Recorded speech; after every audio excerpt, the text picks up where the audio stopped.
High-salt diets may harm even those with normal blood pressure. When it comes to salt, there are countless studies that sometimes disagree with each other.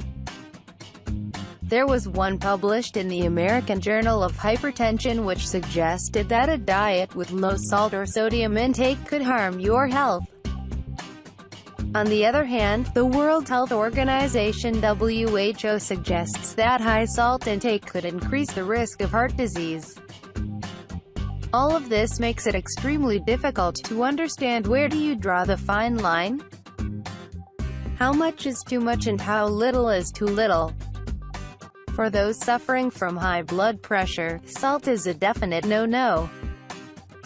They must restrict the quantity of salt in all their meals, but what if you've got normal blood pressure?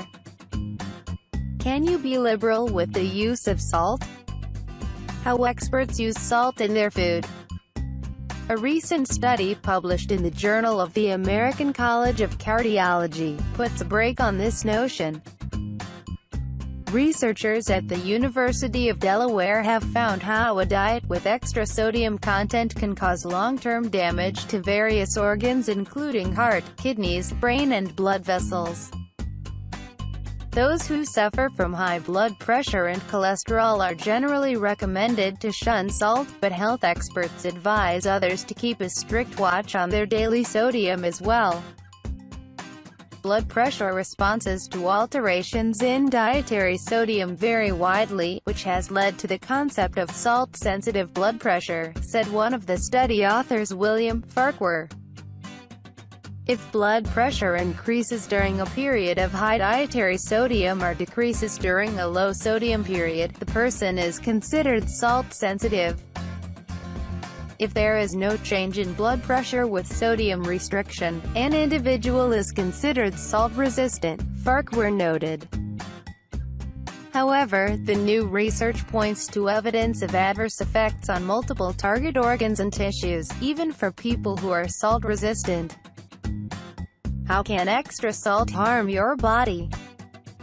Potential effects on the arteries include reduced function of the endothelium, which is the inner lining of blood vessels. Endothelial cells mediate a number of processes, including coagulation, platelet adhesion and immune function.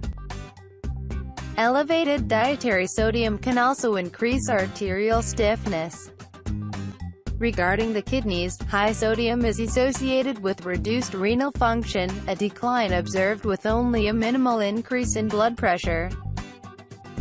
Sodium may also affect the sympathetic nervous system, which activates what is often termed the fight-or-flight response.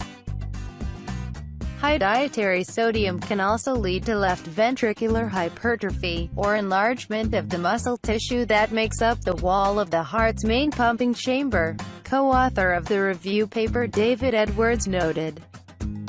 As the walls of the chamber grow thicker, they become less compliant, and eventually are unable to pump as forcefully as a healthy heart, Edwards pointed out.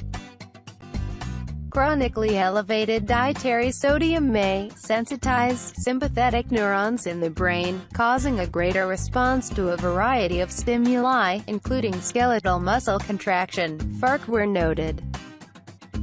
According to a study that came out last year, global sodium consumption is already at an alarming level. The research found that people across the globe are already exceeding the prescribed limit of daily salt intake. The standard limit prescribed by the World Health Organization is 2 grams 2,000 milligrams.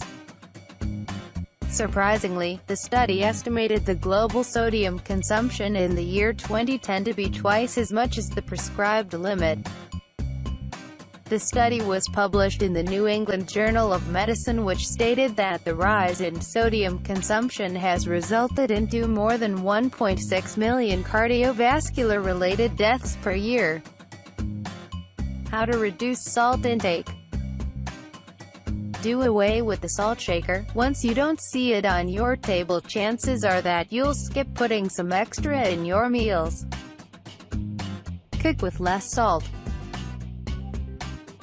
Avoid processed and fast food. Also, avoid condiments that have extra sodium added, i.e. salad dressings, soy sauce, ketchup, mustard sauce, other dips and sauces. Read through your labels wisely to look out for sodium or related compounds, such as baking soda, baking powder, monosodium glutamate (MSG).